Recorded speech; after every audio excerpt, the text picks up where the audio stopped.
Okay, everybody, I want to be respectful of your time. I really appreciate you coming out to be here. You know, when you do something like this, you wonder if people really care enough to come out and spend an afternoon. So I'm thankful that you're here and looking forward to it. I had a great meeting on Monday morning with the men's Bible group, and we talked about the book. They read it, and so it kind of got me in the mindset for today, and it's very helpful, so I appreciate that. I want to start by sharing with you a story that did not make it into the book.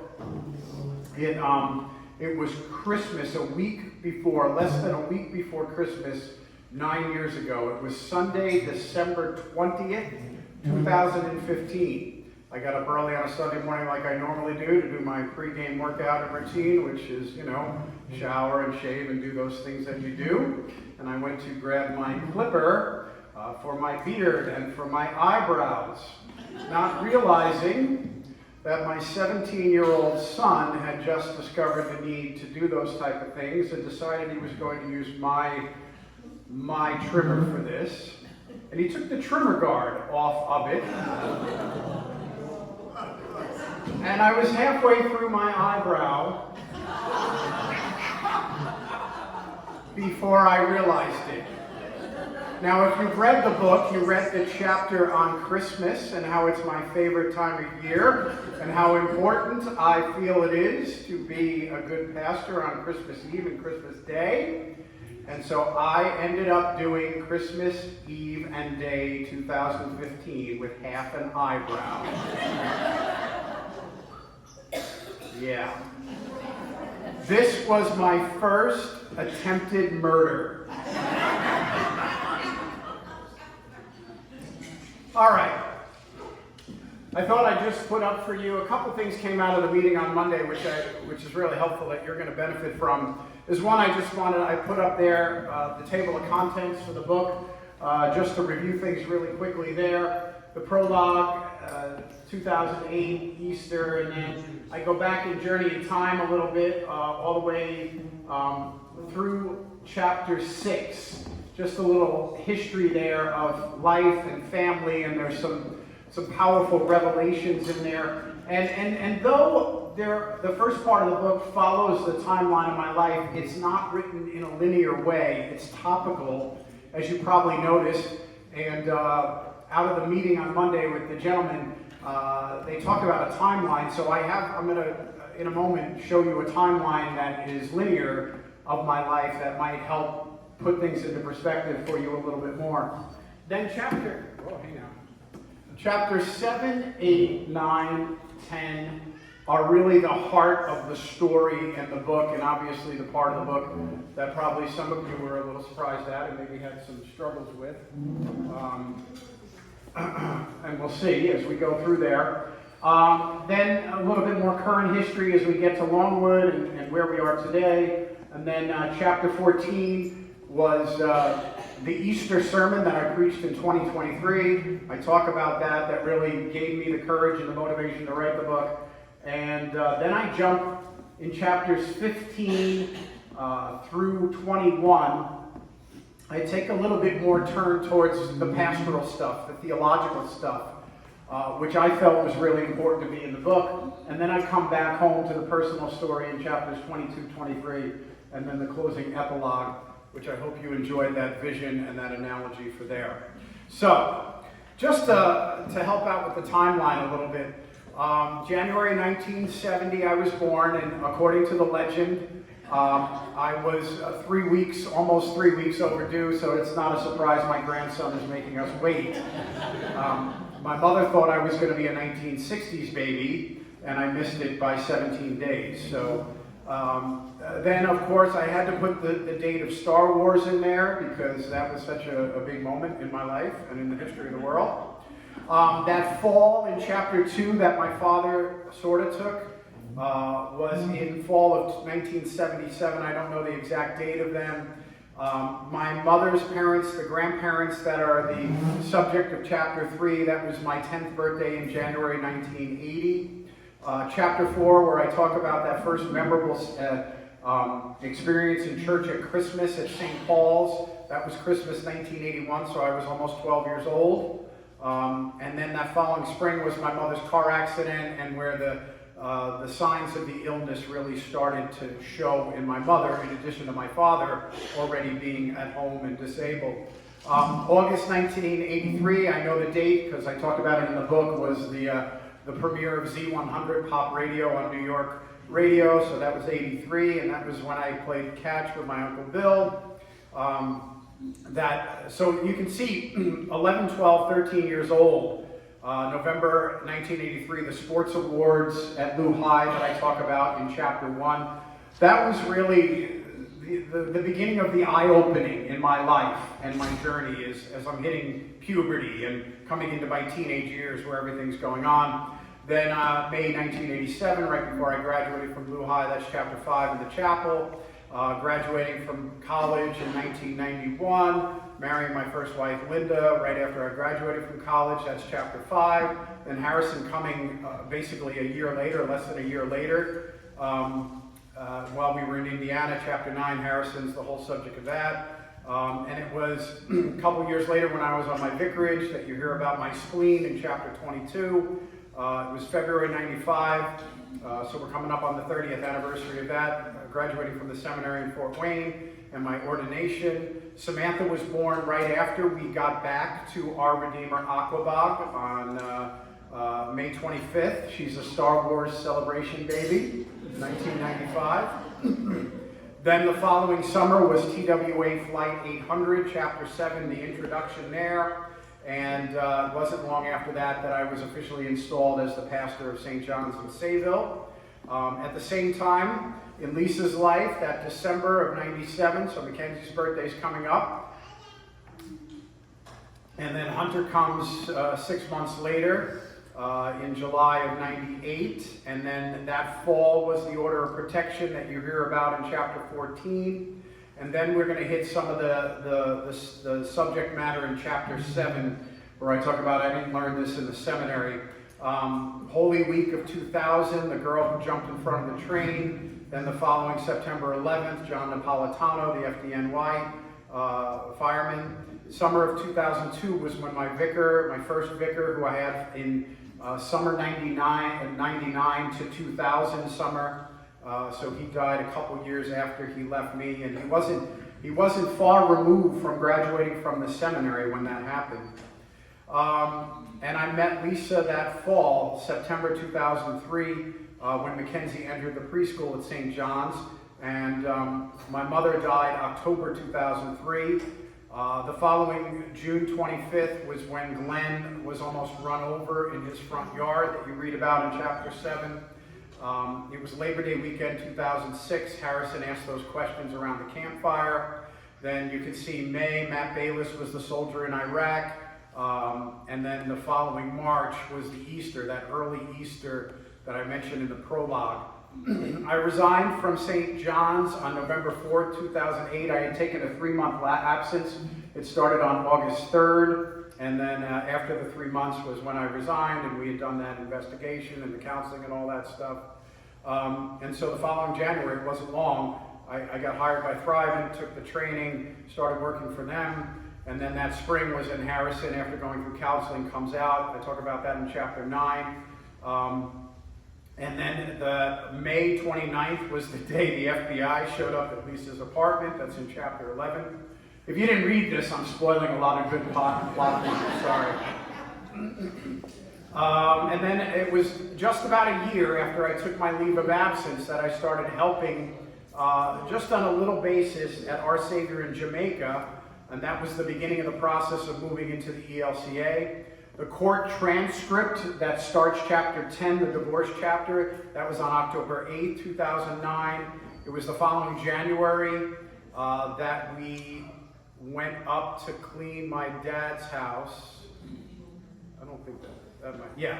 And then spring 2010 was when Lisa became the house parent at AHRC.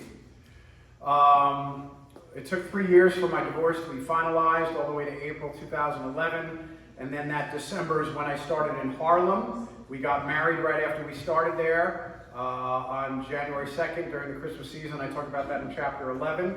A year later, right around or right after Easter, was when Pastor Jonathan almost, he did have the plane crash that he walked away from in chapter 16. And then 3 months after that was when the Transfiguration thing in Harlem ended. And then starting at St. Paul's, preaching there, and then a half year later, almost 3/4 of a year later, getting called as the pastor of St. Paul's. And then right after I got there, a month later, was when I received the papers from my father suing me for cleaning his house up and throwing away his stuff, which is in chapter 14. Then in September, the fall of 14, is when Lisa's dad dies. That's around the same time my Uncle Bill found out that he had terminal cancer. Then the following summer was when my heart went out of rhythm. Then the following January, on my birthday, Pastor Jonathan was ordained finally. And then that August, Uncle Bill dies. 2 years after that, summer of 18, Lou Day at St. Paul closes, which kind of started the process of me thinking about leaving New York and ending up here as your pastor. And I talk about that. The following fall was when the schoolhouse that you read about in chapter 12 moved in there. And then it was February, right before COVID, that email from Florida came in. And then COVID hit, and that year was the process. And this time of year is always a fun time of year for me, not only because I love Christmas, but as I think about this is 4 years, this week, my first visit to come to see you in that first weekend of December. So that's always good, happy memories. I love those kind of moments in my life. And then I was installed October 15th, 2022, and that was the day I got the certified letter, the day of my installation when the bishop was here. We were starting the 50th anniversary together.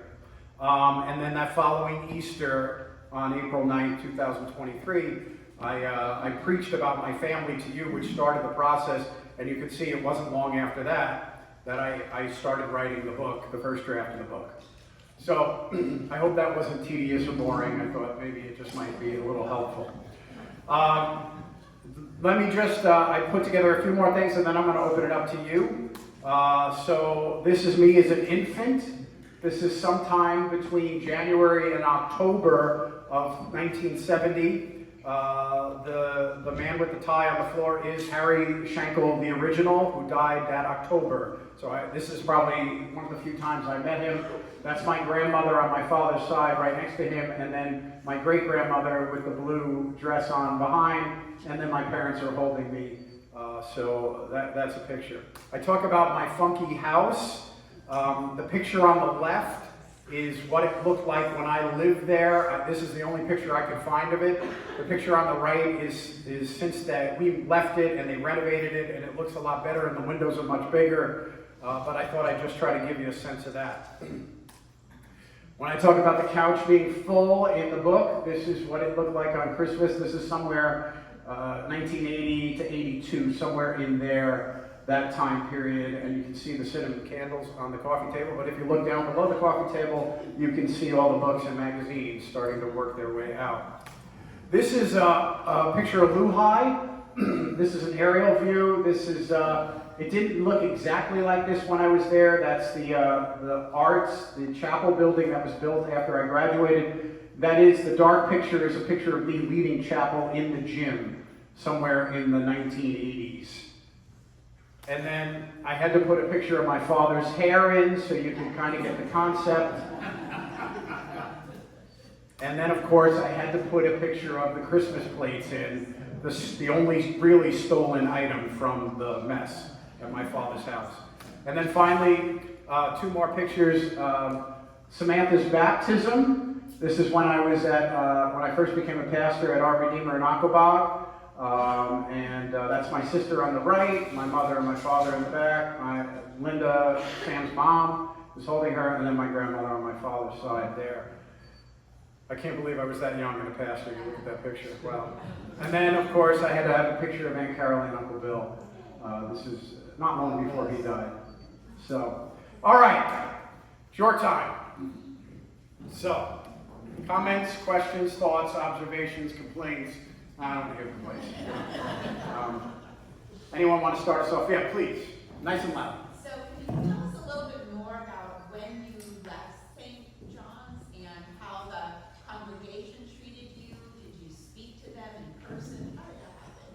So when I left St. John's in the middle of the chaos and, 11 great years of ministry, and then my personal life falls apart, my son's wrestling with his sexuality, I'm going through a divorce. How did that, I allude to that a lot in the book, in the divorce chapter, about some of the harder lessons that I learned, and I talk about the people that I've been through some of the toughest times that I was with, Sam, I got this recording over there if you're recording. Yeah, so you just worry about getting that baby out, all right? That's your job. Yeah. Trying to make this as easy as possible on you. Come on, Tristan, let's go. Push them out, shove them out. That's it. Break up the tension with humor. That's always a good thing to do. So,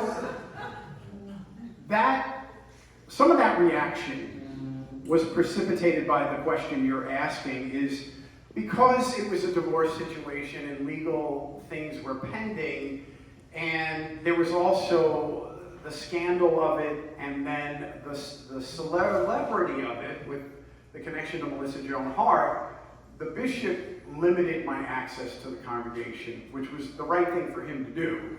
And it was the right thing for me to do, because at that point I couldn't function as their pastor anymore. It wasn't fair to them, it wasn't fair to me. I just needed to focus on me and the family and the children and the mess that I was dealing with. I've often felt like, had I had the opportunity to have one last matters of importance and just say, it's not you, it's me, and it would have made it easier on everybody.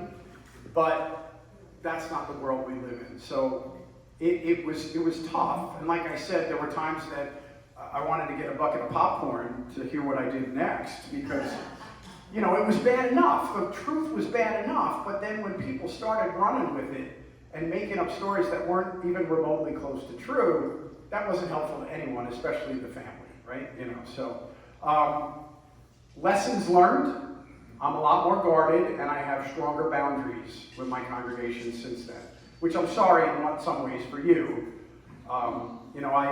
When I was at St. John's in Sayville, and this was the double-edged sword, part of the reason that I had the success that I had after they had a bad pastorate and I had to do a lot of healing is I was overly accessible to them. Every Christmas, this time of year, either this weekend or the following weekend, I had an open house at my house for the entire congregation. So anyone could come and go into my personal life, and after that, after I went through what I went through, that stopped. Which, but as a younger pastor, you want to be everyone's friend, and that's great, and I do. I love you all dearly, but at the same time, sometimes you can't be an effective pastor if you're a friend. And then there's the jealousy. At that age, we made a lot of friends, close friends in the congregation. These are the people that I've been hurt the most by. Our kids we hung out, we did races together, we did Survivor together, and they were the people that were hurt the most and turned the hardest. But people were jealous of that relationship that I had with them in the church. So, good question. Good stuff. All right, yeah, please. 2 questions. Yeah. One is, how's your relationship now with your sister? Because I know she cut you off from seeing your nephews, Yeah. I believe. And the next question is, you talked about getting married in Harlem at the church that you became a minister of, but you had a lot of resistance from the congregation. So who married you at that church? Were they initially first very welcoming, and then afterwards they turned on you? How did that evolve from there? That's good question. So my sister and I do not have a relationship. I thought the book kind of spelled that out. When she. I thought maybe after you wrote there was something. My hope and prayer would be is that she reads this book at some point in her life, because I think it will put pieces together for her. But I don't expect that. And even if she does, it's too far a gap for her to jump because of the way she's handled this. And frankly, yes, we are grace and forgiveness-oriented people, but you have to beware also, right? she and I can never have the same kind of relationship that we had. I just won't allow it because of the scars I have from that. And I'm not playing the victim here, not at all. But you know, in my opinion, take it for what it's worth, I don't think she has taken the necessary steps to deal with what we had to deal with when we were younger. And I think she projected a lot of that on our relationship. And as a result of that, I'm okay with that. Sometimes you gotta take the hit for people you love, and that's okay. What was the second question? Harlem. Yeah, so Harlem was interesting. They, half the church wanted me right away, and the other half immediately, as soon as the bishop put my name in, kept asking the bishop, do you have somebody else? And there were certain underlying connotations to the questions that were there. The bishop had initially given Harlem my name to be a term pastor for 2 years, late summer. And it wasn't until December that they finally had a meeting to accept the bishop's suggestion for it. What you also have to remember is there were maybe 30 people that came to church at this church. The synod, the Metro New York Synod, wanted to save the church because it was an ethnically diverse church in Harlem. It's a great place to have a mission station and to do all sorts of things with it. There was a problem in the church that had been handed down through the generations.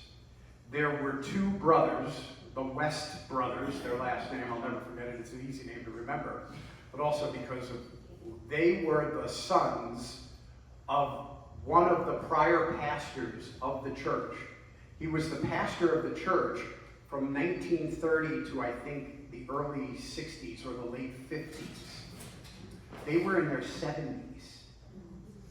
On the left side of the nave of the church, as you went up to the altar, and it was a very small church. It was probably half the size of this room. There was a big painting of Pastor West on the left wall. And the West boys sat in that pew and looked up at Dad the entire service. And the West brothers had influence over the half of the church that didn't want me or want a male white pastor. And that's that. And it came to a head in a congregational meeting that was interesting. Yeah. Yeah.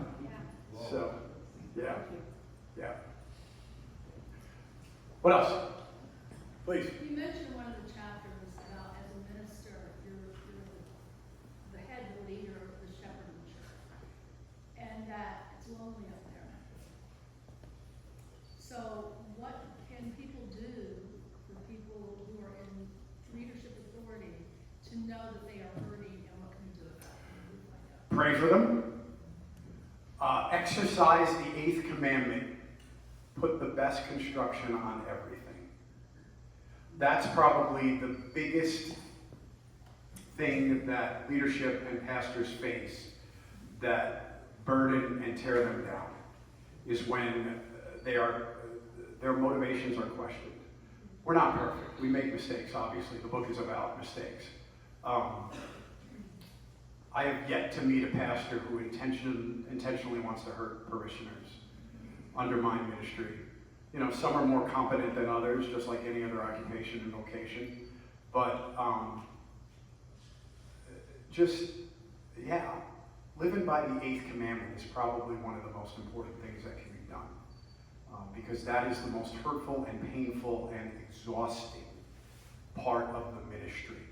We don't mind the good tired.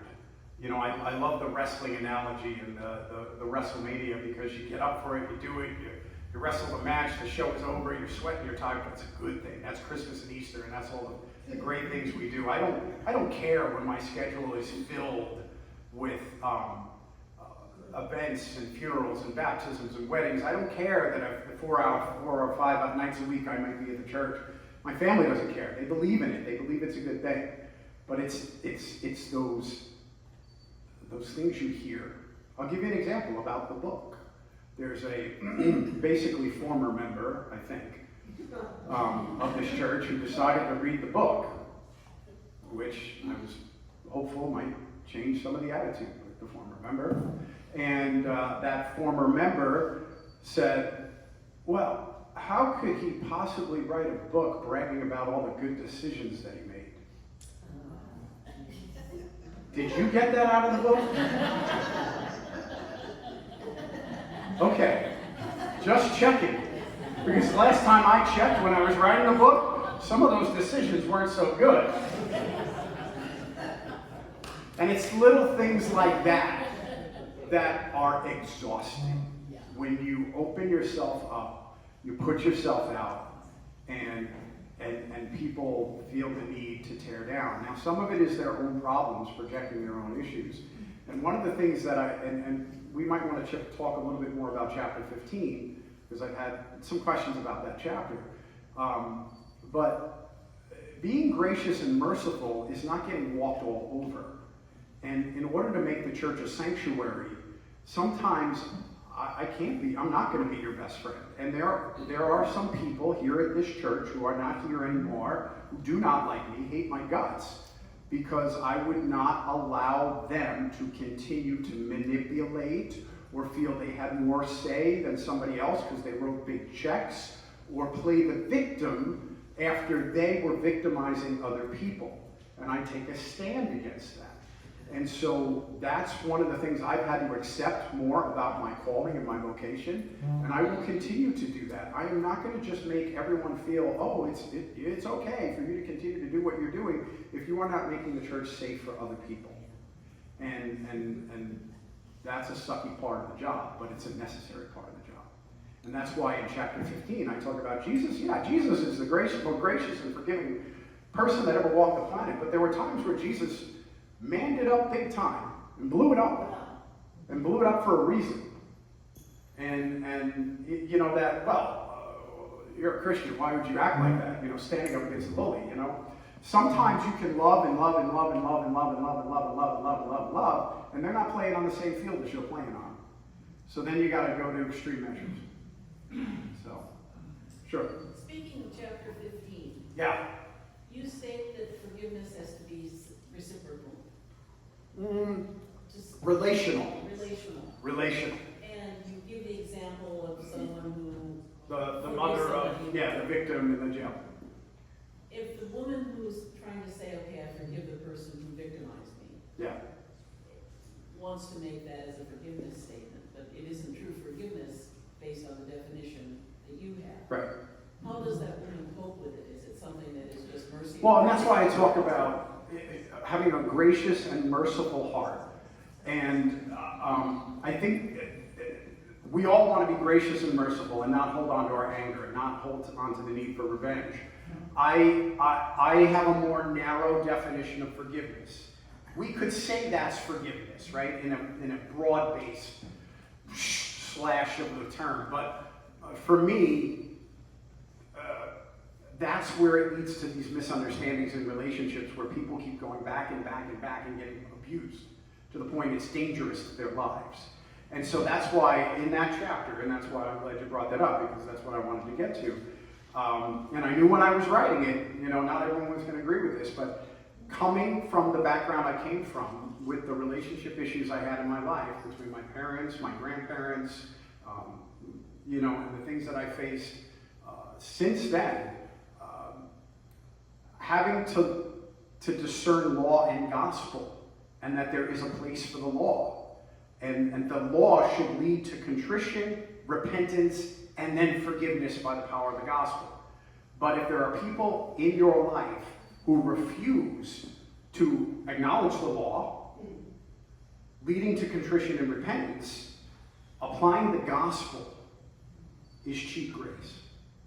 And so that's what I was trying to convey. And maybe I didn't convey it clearly enough, but I tried to give those practical examples of how the law and then the gospel played a role in my relationship with my parents. And in no way am I saying in any of these situations I handled it perfectly. Let's start there, right? I need God's grace first before anybody else. So that's That's the way I approach it. And I talk about relationships. And I build it primarily on the 7 times 70. You know, if my brother comes to me 7 times, and then it's 7 times 70, right? There's the relational aspect of that, the coming and the going. So you've got a broken relationship in your life. You mourn it, you lament it, you wish it's different, you've extended as many olive branches as you can, but the other person's not interested. Where are you at? You are praying that you have a gracious, merciful, loving heart, that if that other party ever comes to you, there can be reconciliation and healing. But there's nothing else you can do at that point. Does that help? Okay. Mia. No pressure here, Mia. You asked the best question last time we were together. So. It doesn't particularly have to do with your book, but I wanted to ask what the children's sermon means to you. It does have a lot to do with the book, and I think that's great. Yeah, because one of the points of writing the book was helping younger people see the church in a different light, and I hold the children's sermon in the same place. That all means all is not just a social justice political statement. All means all is just making sure the church is safe and accessible to every one of God's people. And that includes the children. And sometimes I've been at churches where there has been an attitude that the children belong in children's church or in the cry room, or, you know, why is mom letting the child eat so many Cheerios falling on the floor? Can't they eat at home? And, you know, I could go through I could probably write another book of attitudes that don't make people, and children in particular, welcome in the church. And it's another reason why, I think I've explained this in other circles, I don't like dead time in the church. You know, when you watch a children's movie, a Disney movie, they move from one thing to the other very quickly, and they're never on something too long, because they know people have short spans of attention, but especially children. And if we're going to expect our children and our families and our parents to be comfortable, let's not wait for people to walk up to the lectern to do whatever they need to do, right? Let's just keep moving. I think I can make the point in a 9 to 12-minute sermon as effectively as somebody can make in a 20 to 25-minute sermon. Right? Right? Thank God. Yeah. So, We appreciate it. you know, you feel like you're getting your money's worth, you don't feel shortchanged? Okay. All right, that's good. Who's got, yeah, please. Yeah. In writing this book, did you find it cathartic for you? Cathartic, Yeah. healing, Yeah. closure, hopeful. Yeah, it was, I had gone through a lot of that, and I needed to be in that place. What I think the book drove home most powerfully for me is the anger is gone. I had carried a lot of anger for a long time, for a lot of reasons. And I couldn't have written this book if I still had that anger. Yeah. Yeah. Paul. How did you process through all of this to be at a point where you could actually then write about it? What was your process? So, therapy is an important part of this. Being a SEAL soldier, hence the name of the publishing company, a doctor of the souls. When you're working to help other people, you're helping yourself, whether you realize it or not. And years and years of ministering to people, being in their mess, helped me identify my mess more and more. And then finding a partner who got me and understood me and let me be me and let me say what I needed to say and get it out and not look at me like you're a pastor. You can't feel that way, right? Yeah. And it's some of the conversations I've had with people about the book after they've read it is a little bit of shock about the amounts of sin in it, and that question of what the gospel is and why we go to church. And don't go to church because we're good, great, perfect people. We go to church because we're broken people who need the doctor to heal our souls, Jesus, right? It's not the healthy who need a physician, but the sick. And when we continue to try to project expectations on the church, on people, on how they live, and try to quantify faith, we are setting ourselves up for disappointment. Because as hard as we try, we fall short. Please. What has been the reaction of other clergy and the bishop and so forth?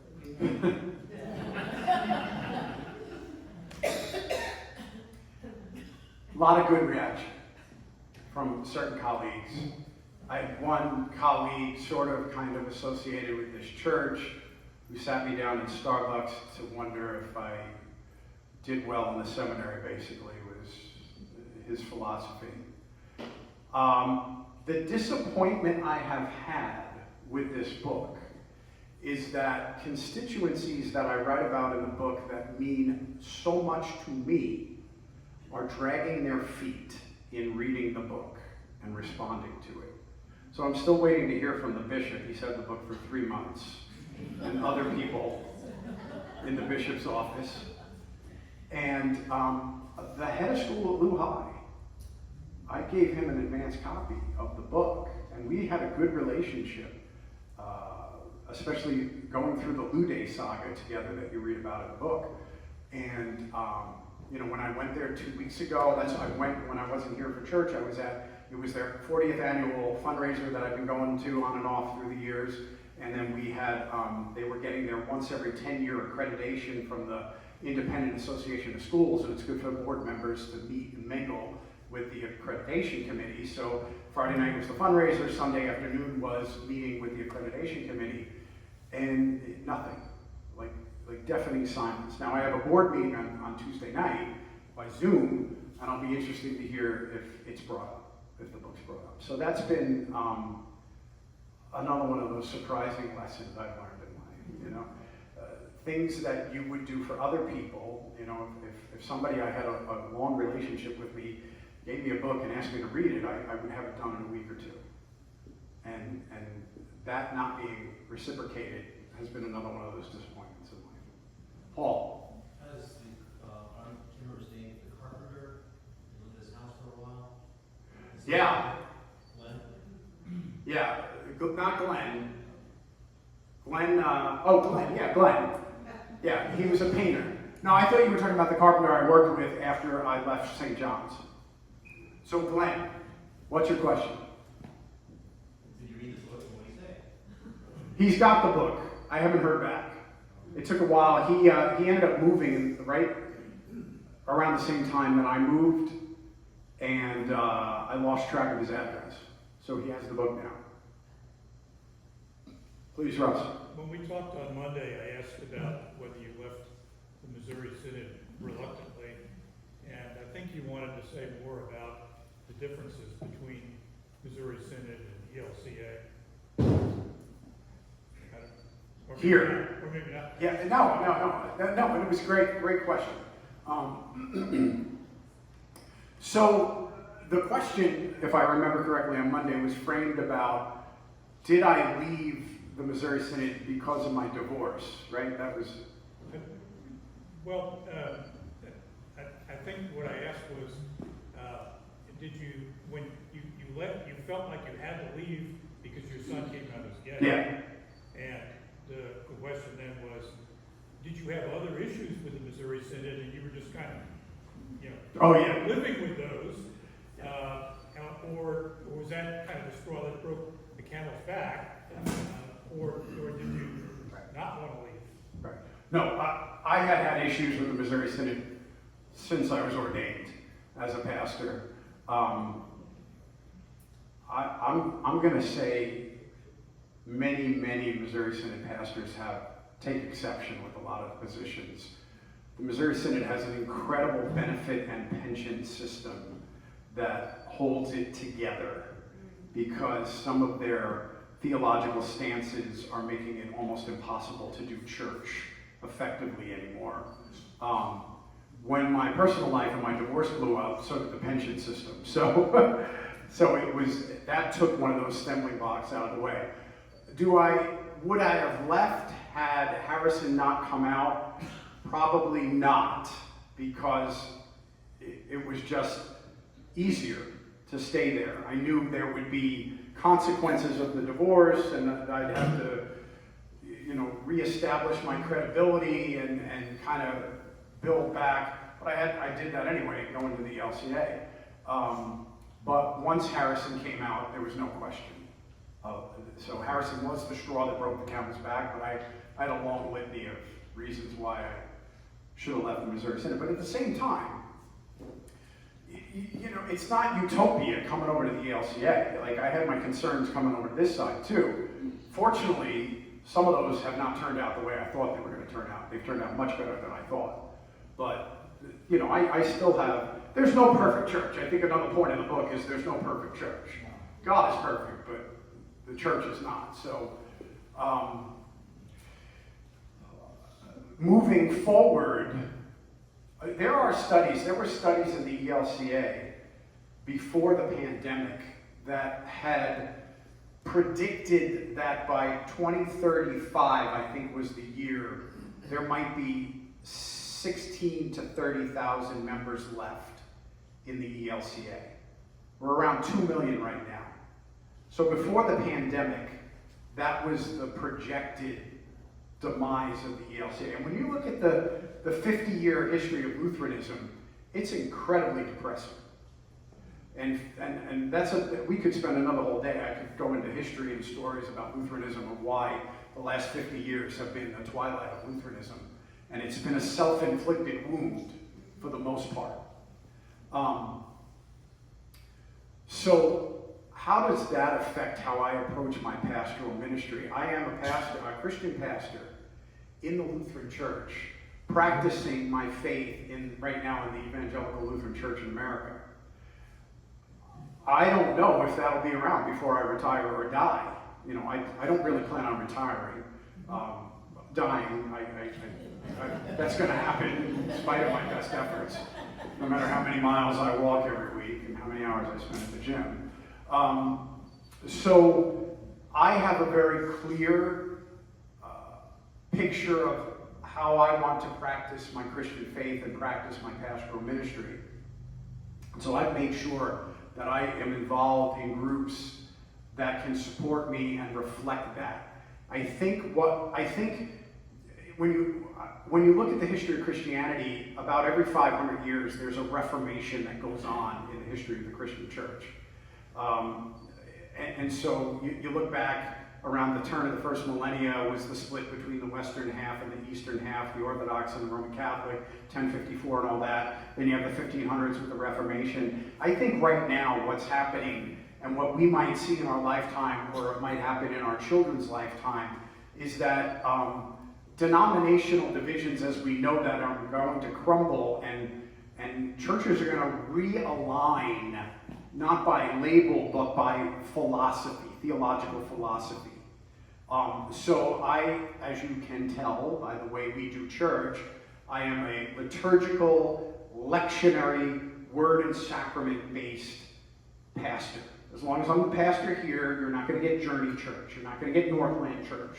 There's going to be the structure, there's going to be the movement, there's going to be those things that some of you might turn your nose up and say, that's very Catholic, with a small c. But I believe that in my understanding and practice of Lutheranism and its history, Lutheranism was a reforming movement of the Church Catholic with a small c universal. And there are reasons why we do church the way we do that go back 2,000 or more years for the way we practice that. That is my understanding, my philosophy as a pastor, and I will continue to do that because I've seen it be effective. I see how important it is to understanding identity.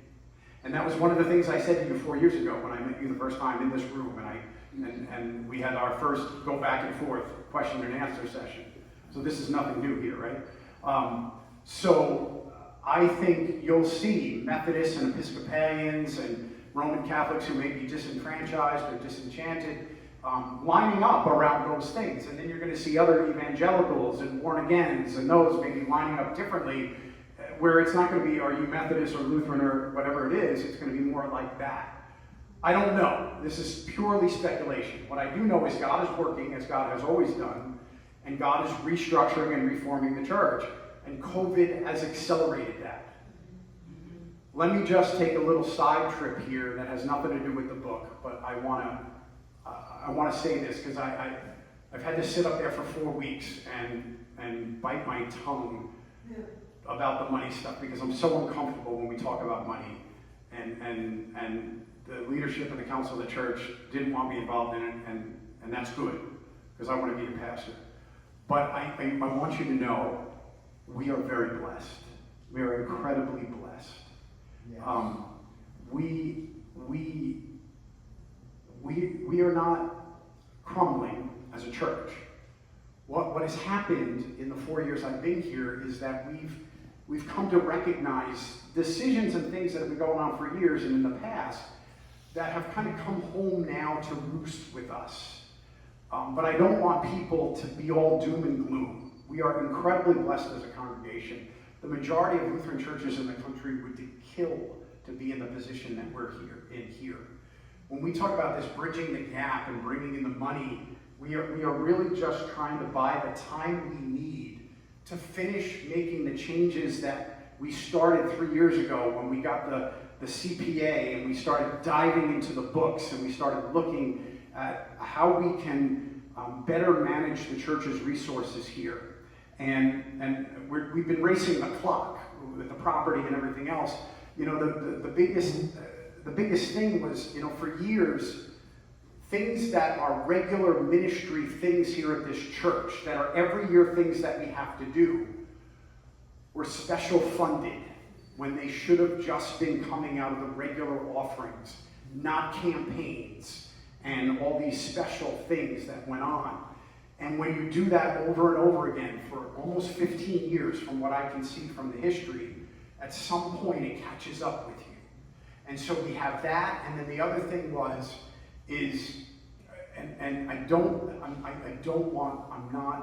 I appreciate every pastor who has served here and everything they've done. God put them here for a reason, and God worked with them in incredible ways. The school building is an incredible gift. We are so blessed to have it.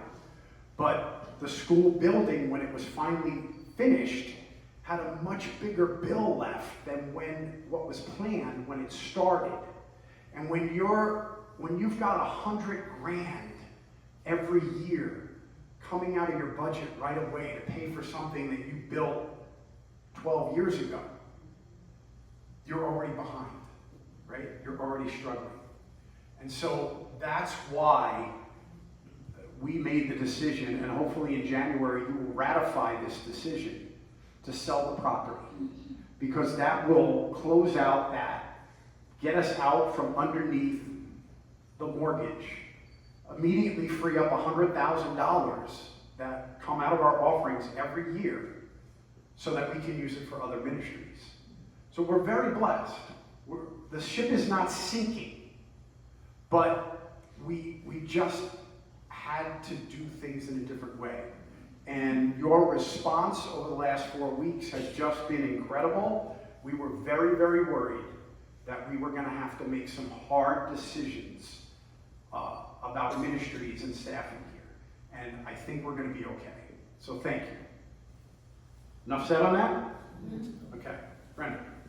Between your time at St. John's and then when you had to leave Harlem, for all this and that turmoil that you were going through, where did you find sanctuary? Because you had left the church that you were leaving and were a pastor without a church. Yeah, that was a tough time, especially the time after Harlem, because I thought everything was coming back together. Obviously, my family, number one. I still did pastoral stuff. Like there's always a need. So pretty much every week I was filling in somewhere. That's how I got to Northport for those 2 weeks to preach there. And I just sucked it up. It was, that Christmas stunk, but it helped me appreciate even more where I am now. Yeah. Good. What else, please? The title, when I first saw that, and I thought, oh, that's an interesting, I think sanctuary is a building, and so I enjoyed that. All the time you brought it around to, it's a sanctuary, it's not a building, Right. I really saw that repeated in the book, and I liked that part. And I feel like that church is a sanctuary for me, to come here, and we feel very lucky that you're here. So. Well, thank you. And if I were to give the elevator summation speech of my mission as a pastor, that's it, is to create sanctuary Yeah. for God's people. Yeah. I've always loved the scenes in Disney's Hunchback of Notre Dame. You remember the cartoon? And Esmeralda would be chased by the authorities, and she'd run into the cathedral at Notre Dame, and she'd yell sanctuary, and they couldn't cross the threshold. That's kind of how I see the church, and not the building necessarily, but the church, the body of Christ, is it should be that sanctuary, that refuge, that safe place from everything out there that's chasing you. Mm-hmm. Because if we're honest, there's a lot out there chasing us. Yeah. Yeah. Okay, what else? Come on. Can't be that simple, please. You mentioned that you've given your book to many people that you've known before and waiting on their response. My question to you is, how would that affect you? Let's say some of them read it, but they did not want to give you their own opinion. Yeah. So the people I've given the book to that haven't responded or necessarily read it yet, do I really want their feedback if it's not good? So you probably answered your own question. Yeah. I hope that's not the case. I hope I've built a relationship with these people. But I think they might not want to tell you because they have a good relationship with you and they don't want to hurt your feelings. So knowing how much hurt you've gone through throughout Right. your whole life. So I might admire that Right. in somebody, like not necessarily feel like they're ignoring you. Yeah. I might look at it like, okay, these people have so much respect for me and for my feelings. We care about each other, but we don't agree on the method it was stated to the, to the Yeah. universe, not to whoever wants to buy the book. So maybe that's what they're trying. Maybe it is, and I appreciate that perspective. But being the cynical New Yorker I am, I'd like to know you read it at least. I read your book. Oh, cool. Okay. I can kind of read between the lines, right? Just acknowledge you read it, Please. So on that, we are only exposed to certain things in our lives, and we have our opinion of everything because we know better. But I think our outgrowing in what we know, and that is what we think is the right thing, and that's how we judge others. Yeah. Because we compare only others to only what we know. Yep. And I think as soon as we step in somebody else's shoes by experiencing whatever it is, all that you experienced, Yeah. I mean, heck of a lot, you become another person. And as soon as we walk in those shoes and experience those things, then we become another person and are able to open our minds to understand other people that go through some of the same things. And I think that is how God gives stuff to us, that why does it happen to me? But once it happens, I can understand somebody else Yep. and push my love to somebody else and accept it. And I hope so that too, by us reading your book, that those things happen to you and not to us, that to open our minds too, not just yours, but ours too, that we can accept each other in the church and become the sanctuary that we're supposed to be, not just you as a church leader, but we can be a sanctuary to other people to accept each other, that whatever the rotten stuff we go through, that we don't judge anymore, but accept with love. That is a perfect summation of the motivation behind writing the book on my part. And when I talk about, I hope that the book can become a tool for you to share your faith in a non-threatening way with others. That's exactly what I mean by it, is that I feel like as the church moves into the future, it's got to stop being holier than thou and pietistic, and it has to be authentic, transparent, and open. And what you just so beautifully said was at the heart of every word I wrote in chapter 9 about my son. Because as a former Missouri Synod pastor, as a father of a boy, of 2 boys, I had my feelings about homosexuality, no doubt about it. And if you had asked 25-year-old brand new Pastor Schenkel if he ever thought he'd be a pastor of a church that, openly accepted or married people of the same sex, I would have told you you're insane. And so it was with that sentiment that I wrote that chapter, knowing there are going to be some colleagues and some other Christians that are going to be deeply offended by chapter 9. But by saying it's easy to hold that position until it comes home to roost in your own life, I'm hoping that it would plant a seed in the back of their head to not say to themselves that they wouldn't ever be in that position. So thank you for that. Thank you. Please. On the very light side, I would love sometime if you would bring Pastor Jonathan to us. I have been trying. Let me tell you about Pastor Jonathan. So I have been saying he is running St. Paul's while he's the full-time librarian at Salem.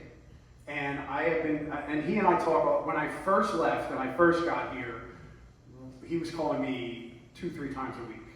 What should I do about this? I kind of, this is where you really become a pastor. You have to do this yourself now. And the biggest observation I've been making with him is he's not taking the time to take care of himself. And I have said to him, and Lisa has said to him, all you got to do, it's like $100 round trip on Frontier from MacArthur Airport to Orlando. And you just carry a backpack. It's always warm here. You don't need a lot of clothes. You just got to get here, buddy. You got a car. You got rooms in our house. We got tickets for Disney.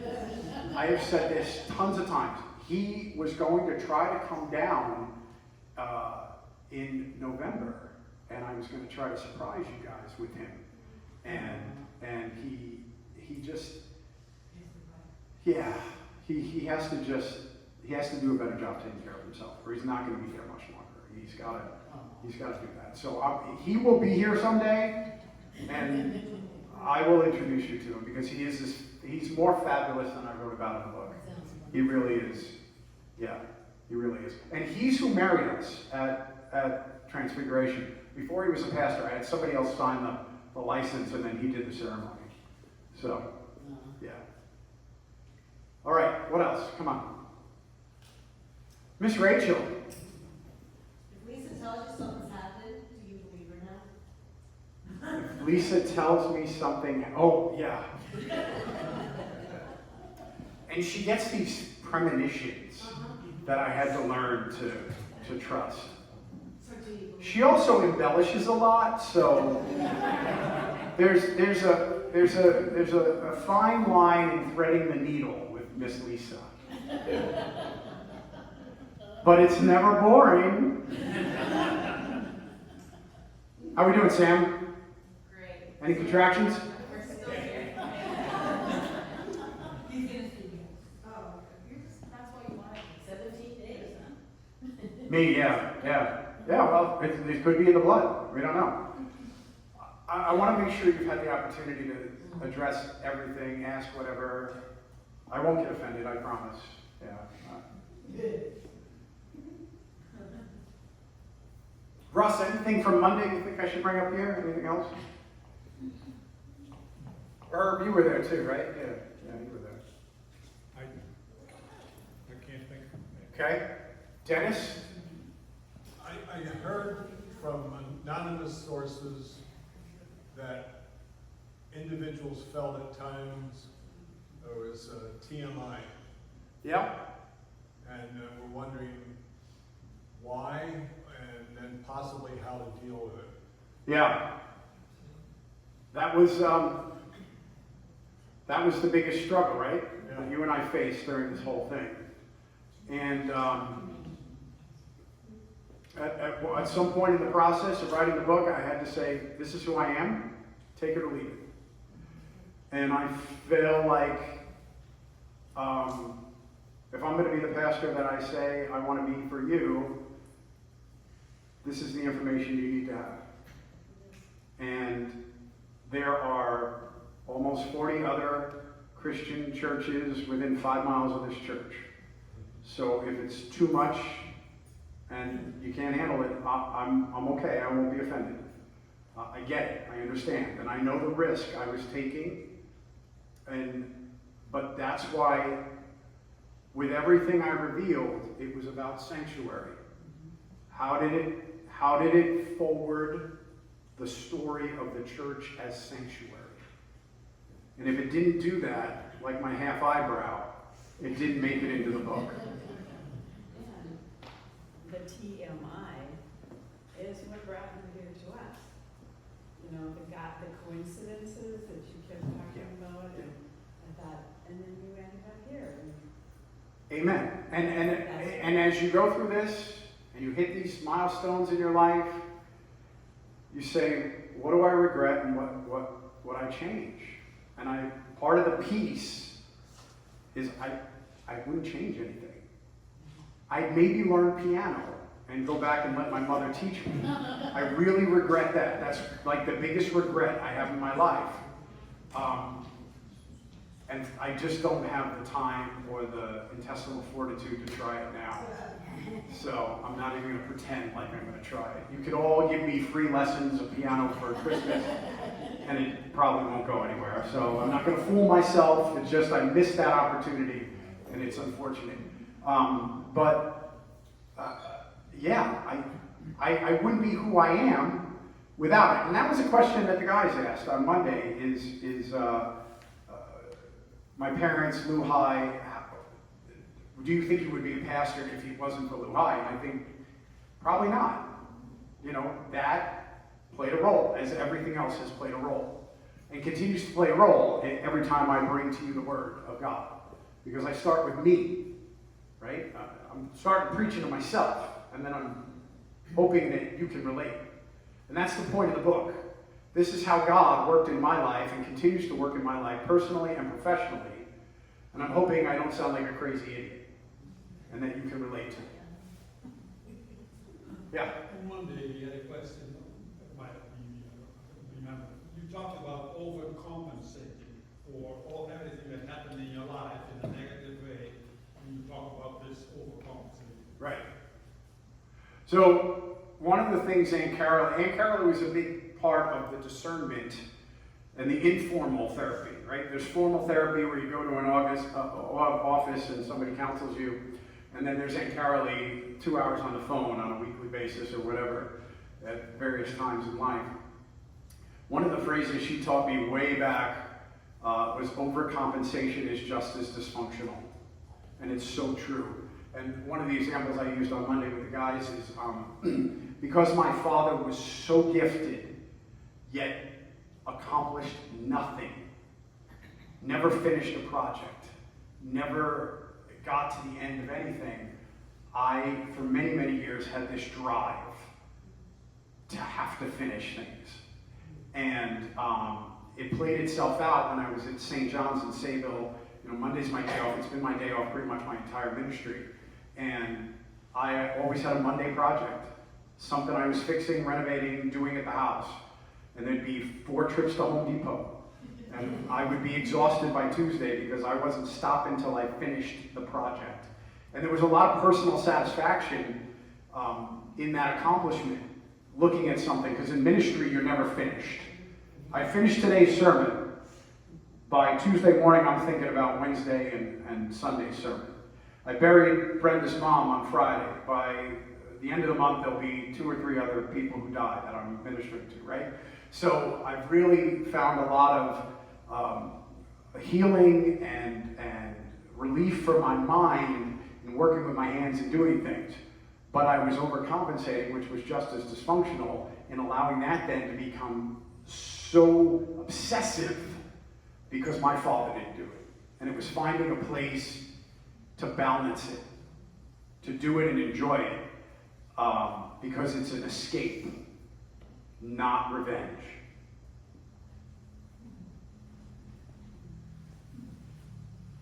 That's why the plants disappear in the parish hall, because now you're minimalistic considering what you found in your home. Very, very much so. Yeah, things that gather dust, I don't mind. Looking in your book, everything you went through, all the steps that came to you, always God was in your life. He was moving you from A to B to C to D, and everything you became what you are today with your experience. And up until today, you meet Dennis, and he happened to be in our church, and you write a book. And Dennis was one of the perfect persons to click that. Right? I'm really looking forward to see what your book is gonna get to, what this, God is gonna use this for the next step. From your lips to God's ears. Yeah. You know, I have minimal expectations of the book, because I have to have minimal expectations of the book. If it's just a legacy for my children and my grandchildren, is she in labor? Is she running on because she's in labor? Okay, good. That's enough for me. I hope at a minimum, it'll be something that now that you've experienced it, you'll identify people in your life, in your neighborhood, in your community that somehow, some way, eventually, not pushing it on them, but maybe this is a tool you can just put in front of them. Say, hey, maybe you need to read this. If it's something more than that, glory be to God. And, it's in God's hands. But thank you, yeah. I have a general question about therapy, right? You have to, of course, a trauma you've experienced, you're traumatized in your life, right? I was too, because I grew up in a war-torn country, so. I want to ask you about therapy. Did you seek out, eventually, professional help, or did you just, because of your Aunt Carol and Uncle Joe, help you through it, and because of your strong faith in God, that got you to this stage where you're able to put your thoughts on paper and everything that you went through, that helped you feel like, okay, yes, I'm a broken person, but I'm kind of healed through God's help and I don't need therapy. Have you ever seen professional help? Yes, I've sought professional help, and I would say it's a good mixture of both. Probably Carolee did more in the long run because she knew me more intimately than anybody else. Therapies can be a great thing, or therapy can be a horrific thing, and it's finding the right therapist. That's why I think it's important for churches to have a good relationship with Lutheran Counseling Center, Lutheran Counseling Services, whatever they call it, here at Services, New York Center. It's good for the pastors to get to know the counselors and who's really good at certain things. But it's always risky because a lot of times the Lutheran counseling organizations throughout the country don't take insurance. And in order for professional therapy to be effective, you need to do it repetitively. And if it's $150, $200 an hour, and it's not covered by your insurance, then it's challenging and difficult for people to follow through to where they need to be. So there's a lot of challenges with finding professional therapy. That's one of the reasons why I've always tried to have a pastor's discretionary fund where I'll help people pay for their therapy if they found an effective and good therapist, because I believe that's necessary. Just because somebody has letters after their name doesn't necessarily mean they're a good therapist. So it's finding that balance. So I don't know if I answered your question, but those are the things I deal with as a pastor when I refer people out to therapy. You did, thank you. Okay. Yeah. What else? Thank you very much for the timeline that I suggested for today. Thank you very much can send it to you. Yeah. You gonna send me a birthday card now? Yeah, I'll send you a copy. Yeah. Just send me, if you want any of this, anything, picture of my father and his hair, send me an email. What'd you say?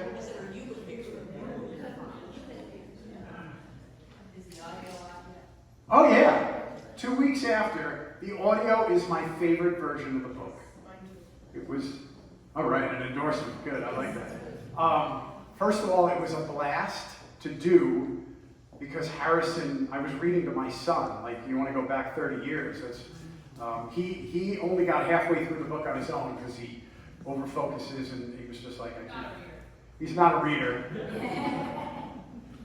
And so he was forced to listen to every word of the book, sometimes multiple times. Now the funny thing, or not so funny thing, that of course, when he came down here from New York, he brought his equipment. He's got professional equipment because he records songs for his shows and stuff. Is that for the first time in the 3.5 years that I was here, I got really, really sick, to that my throat was a mess. So I sound very manly in the first 16 chapters of the book or so, and then I get a little bit more normal. But that was a great experience, and I love it. And when I listen to it, I'm like, wow, that's me. Wow, like, and I captured what I wanted to capture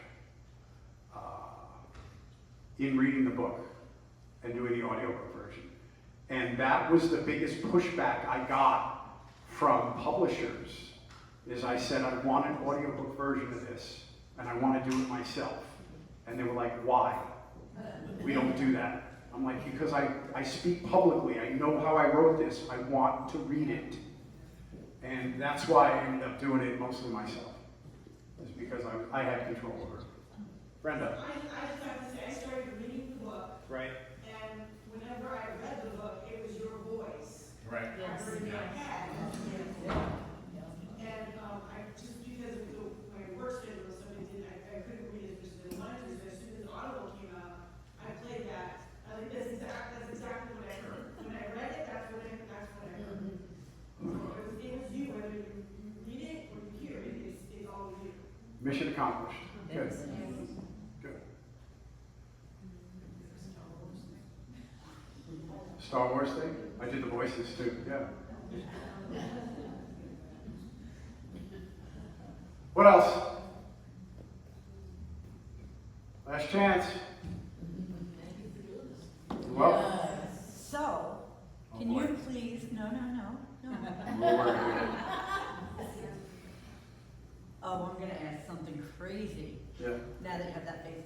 No, actually, I would like you, because I know that you don't, you didn't want to do this, but if, to get it out there, one of the things that really helps it is if you guys could go on and do a review on Amazon, a 5-star. If it's gonna be below 5-star, keep it to yourself, we'll pray for you. But the reviews get out there, the more movement that we have, it gets noticed. And he's like all about like, oh yeah, no, with God's hand and all that, that's great. We need reviews. So I'm gonna be the person for that, okay? That's pretty good. Thanks, babe. All right. All right. And just say, while she's sitting right there, you did an unbelievable job. Yes. Unbelievable. Thank you.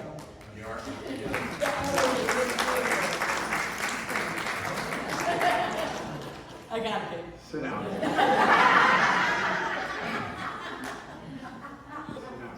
Sit down. Anything else? How are we doing, Sam? Nothing, huh? All right. Let's close with prayer. Lord, I thank you for the safety of this place, of this family. And I pray that as we all go through our lives with our own stories and our own journeys, that we would constantly be assured of the fact that even in the tough times, the difficult things, and the challenges, your grace is at work. Send us forth from this place with a heart and an openness to bring others into your presence in your sanctuary. Through your Son, Jesus Christ our Lord. Amen. Thank you.